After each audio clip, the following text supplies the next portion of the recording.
Trump menekan Iran di Teluk selepas rejim itu cuba menyerang Kuwait dan Bahrain dengan peluru berpandu serta drone 48 jam selepas serangan yang menggoncang lapangan terbang Kuwait.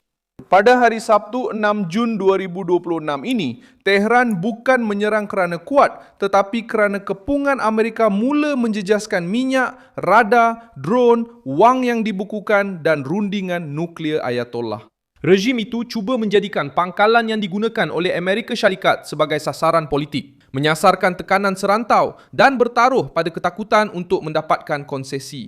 Trump membalas dengan cara yang mengubah permainan, menembak jatuh drone, menyerang radar pantai Iran dan enggan membayar berbilion dolar sebelum ada bukti sebenar penarikan diri. Apa yang cuba disembunyikan oleh Iran? Kenapa Ayatollah pergi ke Kuwait dan Bahrain? Bagaimana Trump memusingkan tekanan terhadap Tehran? Saya akan ceritakan semua itu kepada Anda sebentar lagi. Jika Anda suka kandungan yang terus terang dan tidak berbelit-belit seperti ini, pertimbangkan untuk melanggan, kerana di sini ada video seperti ini setiap hari. Pusingan ketegangan baru bermula apabila pasukan Amerika memintas 4 drone serangan yang dilancarkan oleh Iran ke arah Selat Hormuz. Komando Pusat Amerika Syarikat menganggap drone-drone itu sebagai ancaman langsung kepada trafik maritim serantau dan tidak lama kemudian menyerang kemudahan pemantauan pantai di Goruke dan di Pulau Keksin. Tindak balas itu bukan sekadar simbolik. Washington menyasarkan tepat kepada mata rejim di rantau tersebut. Komando Pusat Amerika Syarikat menyerang pemantauan pantai dan Keksin, kemudian menyerang Goruke dan tidak lama selepas itu Pulau Central, bertindak terhadap trafik maritim serantau sebagai tindak balas kepada intimidasi Iran di Teluk. Iran cuba membalas dengan menyasarkan Kuwait dan Bahrain, dua kawasan sensitif untuk kehadiran Amerika di Timur Tengah. Kuwait melaporkan pemintasan peluru berpandu yang memasuki ruang udaranya dengan serpihan jatuh dan kerosakan material. Bahrain mengaktifkan amaran udara dan mengarahkan penduduk untuk mencari perlindungan. Rejim Iran cuba menggambarkan tindakan itu sebagai pembalasan terhadap pangkalan yang berkaitan dengan Amerika Syarikat, tetapi hakikat sebenarnya adalah berbeza. Teheran mahu menjadikan negara-negara Teluk sebagai contoh ancaman untuk cuba menghalang Trump. Komando Pusat Amerika Syarikat memaklumkan bahawa Iran telah melancarkan 7 peluru berpandu balistik ke kawasan itu. 6 daripadanya telah dipintas dan 1 lagi tidak sampai ke sasaran. Mereka juga menafikan dakwaan Iran bahawa serangan itu telah menyebabkan kerosakan pada markas armada ke-5 Amerika di Bahrain. Penafian ini penting kerana ia menunjukkan bagaimana Teheran cuba menang melalui propaganda apabila mereka tidak dapat menang di medan ketenteraan. Rejim itu melepaskan serangan, membesar-besarkan, mengumumkan kerosakan dan kemudian cuba menimbulkan ketakutan. Trump bekerja dengan logik yang berbeza, memotong keupayaan, mengurangkan ruang untuk menyerang dan mengekalkan tekanan sehingga Iran menerima had yang sebenar. Serangan Iran itu berlaku selepas satu siri tindakan Amerika terhadap pusat kewangan utama rejim tersebut. Washington semakin mengetatkan kawalan ke atas kapal-kapal yang berkaitan dengan minyak Iran dan menganggap laluan-laluan haram itu sebagai sebahagian daripada sokongan kepada peperangan.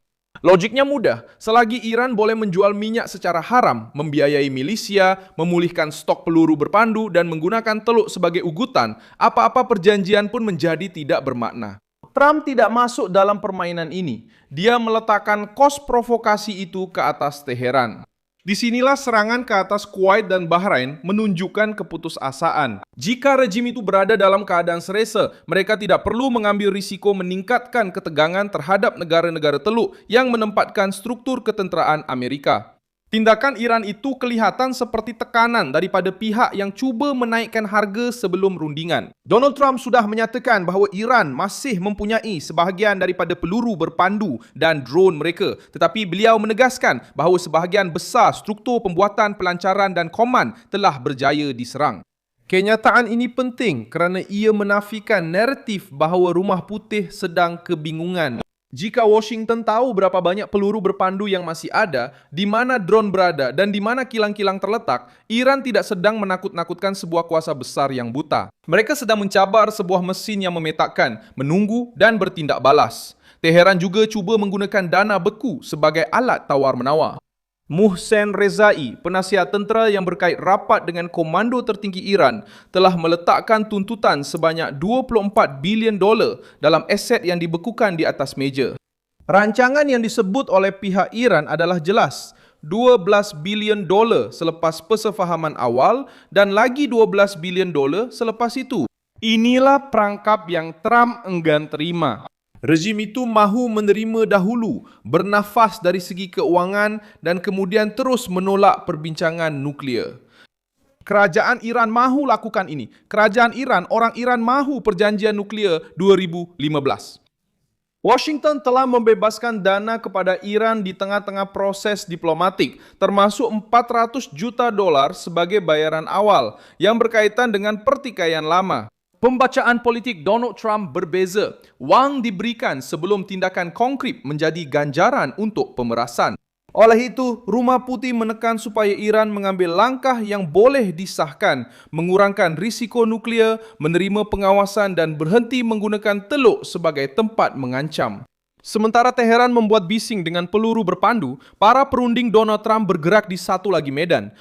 Steve Witkoff dan Jared Kushner telah pergi ke makmal kebangsaan Oak Ridge di Tennessee untuk berunding dengan pakar nuklear yang mungkin akan terlibat dalam rundingan dengan Iran. Rumah Putih sedang memanggil juru teknik untuk membincangkan uranium yang diperkaya, sentrifug, pelupusan bahan nuklear dan pengesahan. Langkah ini meresahkan rejim kerana rundingan teknikal akan menyempitkan ruang untuk penipuan. Iran sentiasa diperiksa. Langkah ini meresahkan rejim kerana rundingan teknikal akan menyempitkan ruang untuk penipuan. Iran sentiasa cuba mengubah program nuklearnya menjadi pertikaian kata-kata, kenyataan yang samar-samar dan janji-janji yang longgar. Apabila pakar yang mampu memeriksa bahan, tempoh, stok dan keupayaan pengayaan terlibat, permainan menjadi lebih sukar. Trump tidak meminta kepercayaan, dia sedang bersedia untuk membuat tuntutan. Di sinilah krisis ketenteraan dan rundingan keuangan bertemu. Teheran melepaskan tembakan untuk memberi tekanan. Trump menahan wang untuk mengatasi tekanan itu. Kuwait dan Bahrain terlibat dalam pertikaian ini kerana Iran tahu bahawa kehadiran Amerika di Teluk bergantung kepada struktur strategik di negara-negara tersebut.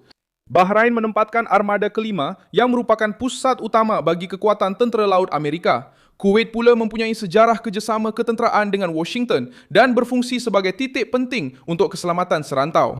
Dengan menyasarkan tempat-tempat ini, Teheran cuba menyampaikan bahawa sebarang sekatan terhadap minyaknya akan membawa kos.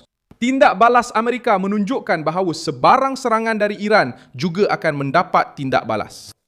Serangan ke atas lapangan terbang Kuwait yang dilaporkan beberapa hari sebelum itu menambah kejutan kerana ia membawa krisis ke kawasan awam dan penting. Kuwait melaporkan kerosakan, pemberhentian sementara aktiviti dan mangsa dalam kalangan warga asing selepas kejadian itu. Selepas itu, negara itu melancarkan peluru berpandu ke atas Kuwait dan Bahrain, mengukuhkan persepsi bahawa Iran sanggup menolak jirannya ke dalam krisis. Rumah Putih menggunakan senario ini untuk mengasingkan Teheran. Hakikatnya lebih menyusahkan bagi Ayatollah. Donald Trump sedang menggunakan ancaman Iran untuk membenarkan strategi pencekikan secara beransur-ansur. Setiap drone yang ditembak jatuh mendedahkan satu laluan. Setiap radar yang dimusnahkan mengurangkan penglihatan rejim itu. Setiap peluru berpandu yang dipintas menunjukkan bahawa retorik Iran ada hadnya. Setiap tuntutan berbilion dolar menunjukkan bahawa Teheran memerlukan oksigen keuangan. Rumah Putih kini menganggap peningkatan ini sebagai bukti bahawa Iran tidak boleh menerima wang pendahuluan, tidak boleh mengekalkan struktur serangan yang utuh dan tidak boleh berunding dengan menggunakan peluru berpandu sebagai hujah. Jika Teheran mahu perjanjian, mereka perlu menerima pengesahan, tempoh masa, had nuklear dan pengurangan sebenar ancaman serantau. Orang yang terus berkeras dengan penggunaan drone dan peluru berpandu akan berdepan lebih banyak radar dimusnahkan, lebih banyak pemintasan dan kurang ruang untuk ugutan. Iran mahu menjadikan Teluk sebagai pentas ketakutan. Trump telah mengubah ketakutan itu menjadi bukti terhadap rejim itu sendiri. Saya Milson Alves, seorang pakar antarabangsa dan tujuan saya adalah untuk memastikan anda sentiasa mendapat maklumat yang benar setiap hari. Pautan berita ada dalam keterangan video. Sila tekan butang suka pada video ini, langgan saluran ini dan pada akhir video, lihatlah ruangan komen supaya anda lebih terlibat dengan komuniti Brazil. Milson Alves. Jumpa lagi!